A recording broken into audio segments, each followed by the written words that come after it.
Hello, all, and welcome to our mini lecture on Chapter 1 for ECED 105. I will be trying to keep these super duper quick, so I'm just going to go ahead and get started.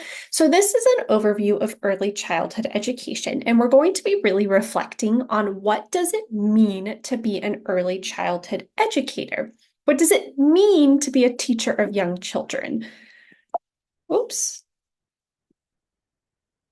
First off, I want to be clear. Teachers are more than just babysitters. Teachers of young children are not babysitters. They are also not daycare teachers, okay? The day can take care of itself. You are early learning professionals, or those working in the field are early learning professionals. You guide children's learning, support their growth, and connect with families.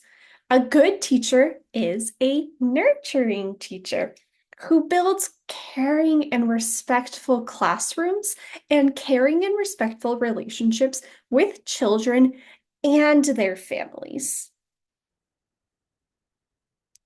Early childhood education or early learning as a profession, again, is not just babysitting. We follow a code of ethics, which is the Code of Ethical Conduct from NAEYC.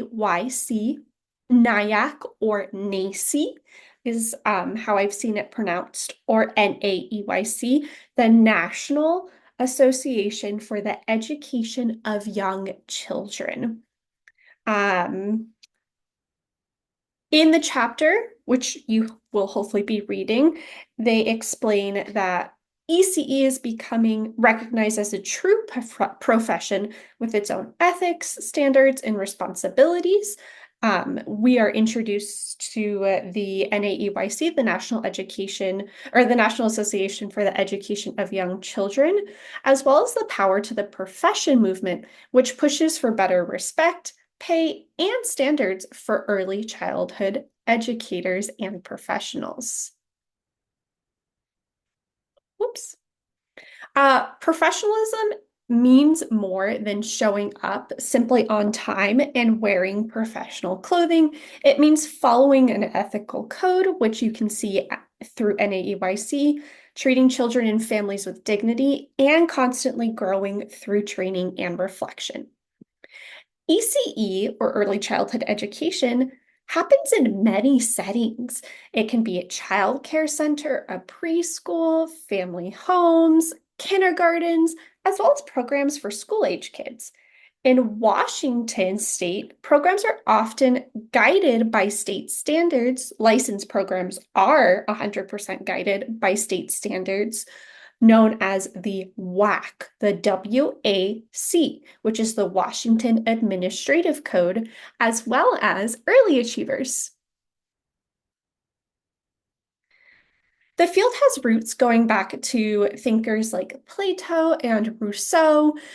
In the United States, childcare grew during the Great Depression, World War II, and later through programs like Head Start. Government funding has shaped who has access to quality care and continues to shape who has access to quality care, as we are seeing in our current administration that is putting more strongholds on funding for early childhood education, specifically Head Start.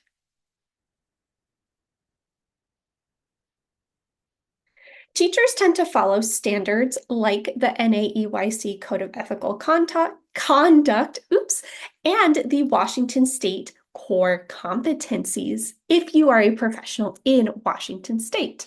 These guide how teachers act, how programs run, and how children are supported.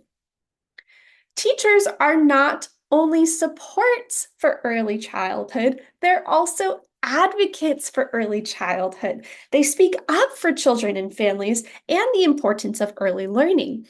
Advocacy can be as simple as telling your own story or as big as helping shape a national or state policy.